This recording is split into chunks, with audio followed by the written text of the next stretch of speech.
નમસ્કાર, આપ જોઈ રહ્યા છો ન્યૂઝ S7 ગુજરાત। પાટણ શહેરની રાજનગર સોસાયટી નજીક સિલિકોન સોસાયટી પાસે કપિરાજને અકસ્માત થતા ઘટના સ્થળે થયું મૃત્યુ। કપિરાજને જીવદયા પ્રેમીઓ દ્વારા વિધિપૂર્વક પાટણ સરસ્વતી નદીના પટમાં અપાઈ સમાધિ।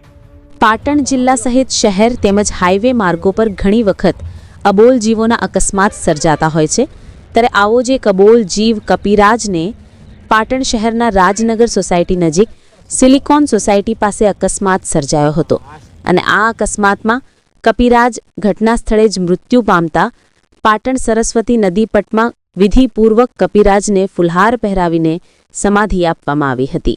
પાટણ શહેર રાજનગર સોસાયટી નજીક સિલિકોન સોસાયટી પાસે કપિરાજને અકસ્માત નડતા મોત નીપજ્યું હતું, જ્યારે સ્થાનિક રહીશ જયંતિભાઈ જમાદાર દ્વારા આ બનાવની જાણ પાટણ શ્રી અબોલ જીવ સેવા ટ્રસ્ટના પ્રમુખ રાજુભાઈ એમ રાવળને ટેલિફોનિક જાણ કરતા રાજુભાઈ સહિત તેમની ટીમ તાત્કાલિક અસરથી ઘટના સ્થળે પહોંચી જઈને અકસ્માતમાં મોતને ભેટેલા કપિરાજની વિધિપૂર્વક પાટણ સરસ્વતી નદીના પટમાં સમાધિ આપવામાં આવી હતી।